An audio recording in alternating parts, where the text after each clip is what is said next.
පස්සේ ප්‍රශ්න පත්‍රයේ පළමු ප්‍රශ්නය. ඔයාලට දීලා තියෙනවා ඍජු කෝණාශ්‍රයක්. මේ ඍජු කෝණාශ්‍රය ඇඳලා තිනවා කඩයිලක්. ඊන් පස්සේ අපිට කියනවා රූපයේ දැක්වෙන ඍජු කෝණාශ්‍රයේ ලකුණු කර ඇති කඩයිරෙන් එම ඍජු කෝණාශ්‍රය සමාන කොටස් දෙකකට ඊට පස්සේ තියෙනවා හිස්තන. දැන් ඔයාලා බලන්න මේ ඍජු කෝණාශ්‍රයේ ලකුණු කරලා තියෙන කඩයිරක්. මේ කඩයිර නිසා බලන්න ඍජු කෝණාශ්‍රය සමාන කොටස් දෙකකට බෙදලා නැද්ද? බෙදලානේ තියෙන්නේ. එහෙමනම් අපිට ලියන්න පුළුවන් නේද? රූපයේ දැක්වෙන ඍජු කෝණාශ්‍රයේ ලකුණු කර ඇති කඩයිරෙන් එම ඍජු කෝණාශ්‍රය සමාන කොටස් දෙකකට බෙදේ. හොඳයි ළමයි මේ ප්‍රශ්නේ දෙවෙනි කොටස. ලැබෙන කොටස් දෙක හැඩයෙන් හා වර්ගඵලයෙන් හිස්තනක්. මේ කඩයිර නිසා ලැබෙනවනේ කොටස් දෙකක්. මේ ඍජු කෝණාශ්‍රය මේ කඩයිර නිසා ඍජු කෝණාශ්‍රය කොටස් දෙකකට බෙදෙනවනේ. අන්න ඒ කොටස් දෙක හැඩයෙන් සමාන නැද්ද බලන්න.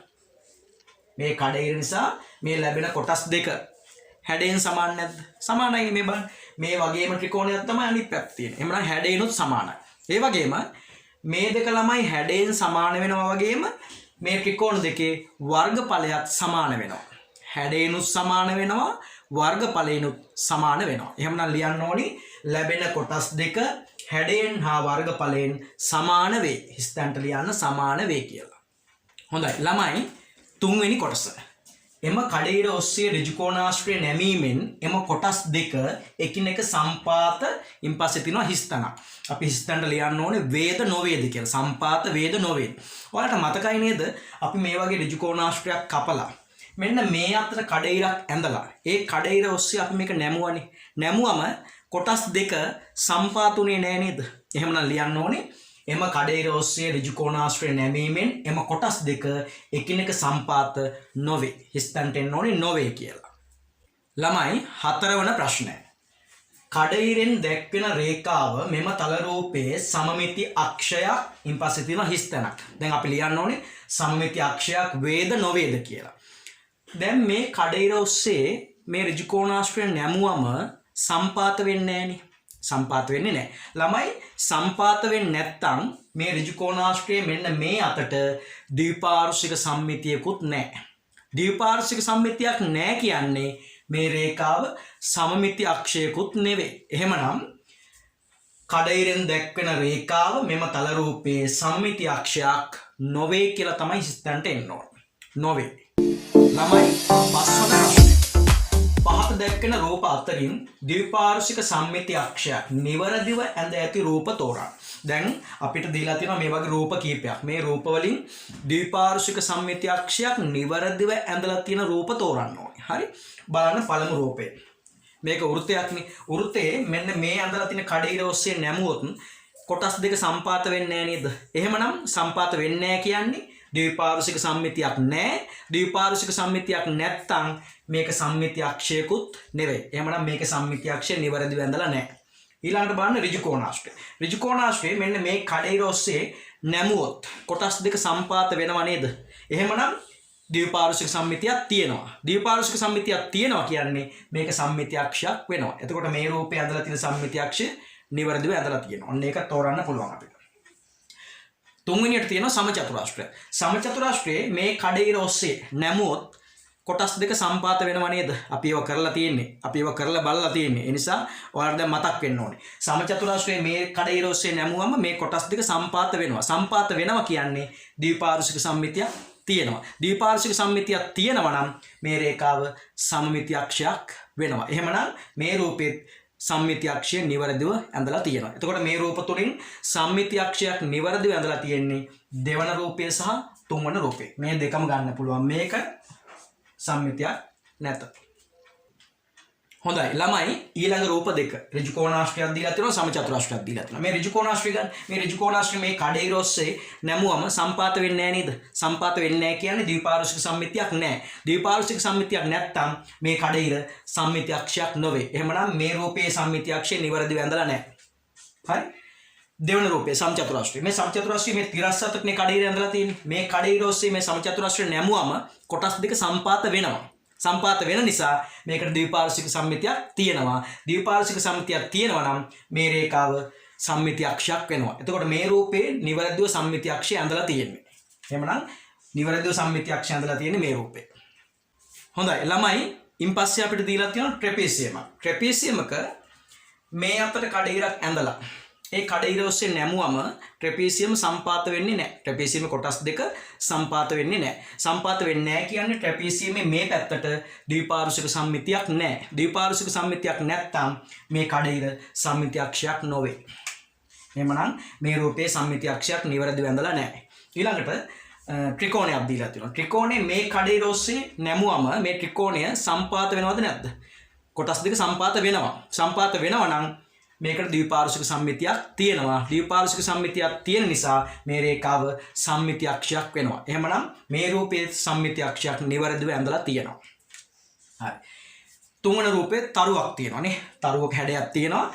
දැන් මේ රූපේ මෙන්න මේ කඩිර ඔස්සේ මේ තරුව නැමුවම මේ රූපේ නැමුවම කොටස් දෙක සම්පාත වේද නැද්ද? සම්පාත වෙන්නේ නැහැ නේද? එහෙමනම් සම්පාත වෙන්නේ නැහැ කියන්නේ ද්විපාර්ශ්වික සම්මිතියක් නැහැ. ද්විපාර්ශ්වික සම්මිතියක් නැහැ කියන්නේ මේ රේඛාව සම්මිති අක්ෂයක් නොවේ. එහෙමනම් මේ රූපයේ සම්මිති අක්ෂය නිවැරදිව ඇඳලා නැහැ. එහෙමනම් මේ රූප තුنين සම්මිති අක්ෂයක් නිවැරදිව ඇඳලා තියෙන්නේ ත්‍රිකෝණය. ළමයි අන්තිම රූප දෙක. මේ රූපයේ පංචාශ්‍රයක්. පංචාශ්‍රයේ මේ කඩිර ඔස්සේ මේ පංචාශ්‍රය නැමුවොත් කොටස් දෙක සම්පාත වෙනවා. සම්පාත වෙන නිසා මේකට ද්විපාර්ශ්වික සම්මිතියක් තියෙනවා. ද්විපාර්ශ්වික සම්මිතියක් තියෙන නිසා මේ කඩිර සම්මිති අක්ෂයක් වෙනවා. එහෙමනම් මේ රූපයේ සම්මිති අක්ෂයක් නිවැරදිව ඇඳලා තියෙනවා. ඒක හරියි. අන්තිම රූපය. මේ රූපයේ මේ කඩිර ඔස්සේ මේ රූපය නැමුවොත් කොටස් දෙක සම්පාත වෙනවා. සම්පාත වෙන නිසා මේ රූපයට ද්විපාර්ශ්වික සම්මිතියක් තියෙනවා. ද්විපාර්ශ්වික සම්මිතියක් තියෙන නිසා මේ කඩිර සමමිති අක්ෂයක් වෙනවා. එහෙමනම් මේ රූපෙත් සම්මිති අක්ෂයක් නිවැරදිව ඇඳලා තියෙනවා. එතකොට අන්තිම රූප දෙකේම සමමිති අක්ෂය නිවැරදිව ඇඳ ඇති රූප දෙකක්.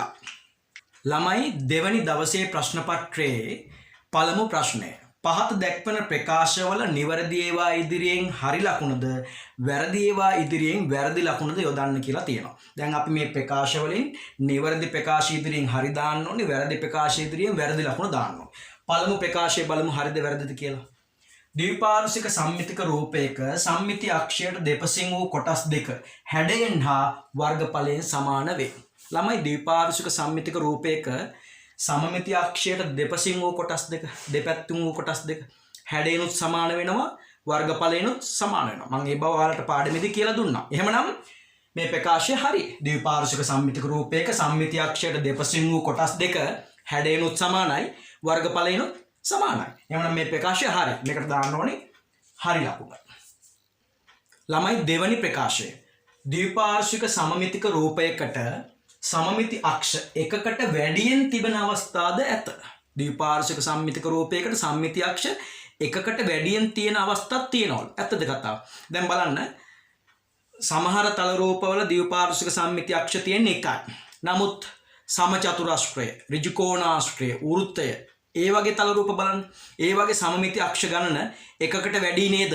එහෙමනම් ද්විපාර්ශ්වික සම්මිතික රූපයකට සම්මිති අක්ෂ එකකට වැඩියෙන් තිබෙන අවස්ථා තියෙනවද නැද්ද? තියෙනවනේ. උදාහරණ තමයි වෘත්තය, සමචතුරාශ්‍රය, ඍජුකෝණාශ්‍රය. ඒවට ද්විපාර්ශ්වික සම්මිති අක්ෂ එකකට වැඩි. එහෙනම් මේ ප්‍රකාශය හරි. ඒකට දාන්න ඕනේ හරි ලකුණ. ළමයි තුන්වෙනි ප්‍රකාශය. වෘත්තාකාර ආස්තරයක සමමිති අක්ෂ ගණන සමචතුරාශ්‍රාකාර ආස්තරයක සමමිති අක්ෂ ගණනට වඩා වැඩිය.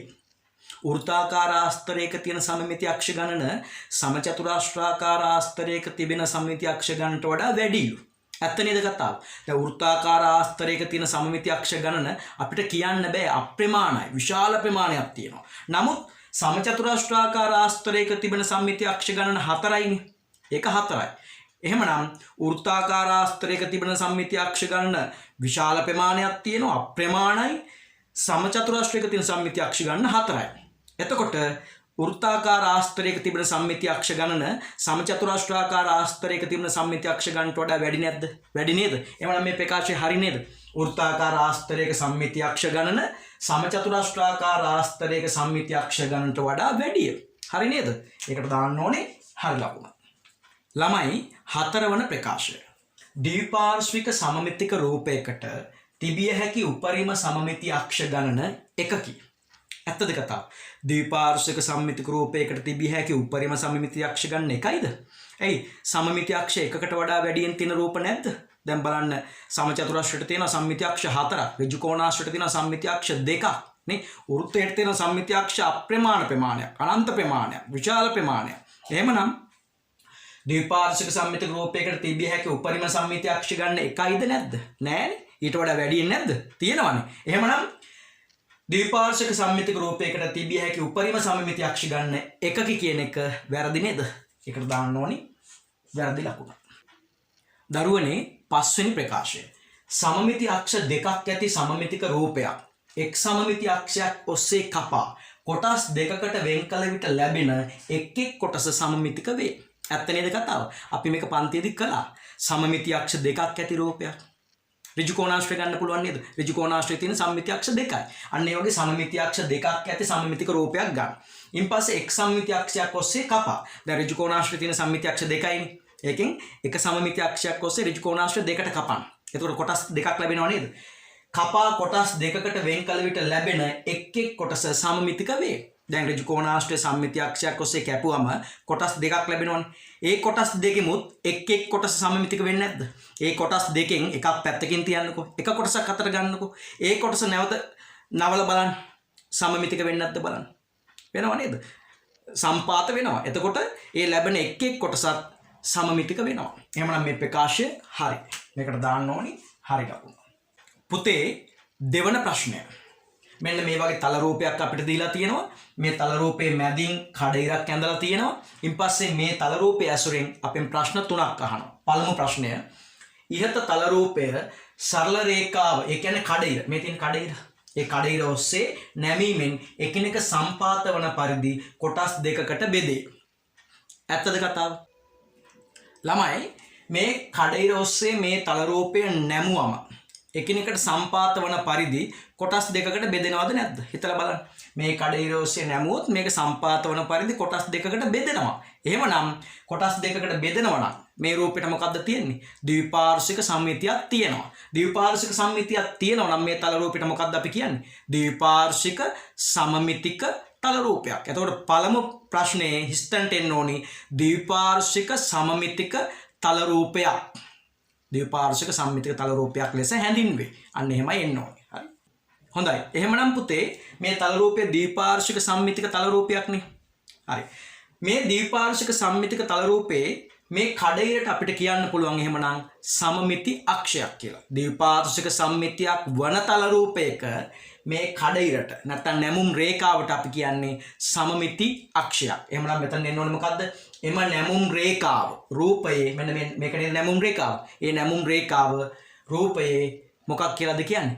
සමමිති අක්ෂයක්. හිස්තන්ට ලියන්න සමමිති අක්ෂයක් ලෙස හැඳින්වේ. පුතේ තුන්වෙනි ප්‍රශ්නය. මෙම තල රූපය සමමිති අක්ෂ හිස්තන ඇති ද්විපාර්ශ්වික සමමිතික රූපයකි. මේ තල රූපය සමමිති අක්ෂ කීයක් තියෙන ද්විපාර්ශ්වික සමමිතික රූපයක්ද? දැන් අපිට පේනවා නේද මේක සම්මිති අක්ෂයක් නේ. ඒතකොට සම්මිති අක්ෂ එකයි. මේ තල රූපය තවත් මොණයම් හෝ අතකට නැමුවොත් සම්පාත වෙයිද? නෑ නේද? මේ අතට විතරයි නේද මේ සරල රේඛාව මේ කඩිර ඔස්සේ නැමුවොත් විතරයි නේද මේක සම්පාත වෙන්නේ. එහෙමනම් මේකට තියෙන ද්විපාර්ශ්වික සම්මිතික අවස්ථා එකයි. එහෙමනම් සමමිති අක්ෂයක් තියෙන්නේ එකයි. එහෙමනම් ලියන්න ඕනේ මෙම තල රූපයේ සම්මිති අක්ෂ එකක් පමණක් ඇති ද්විපාර්ශ්වික සම්මිතික රූපයක. හිස්තන්ට එන්න ඕනේ එකක් පමණක්.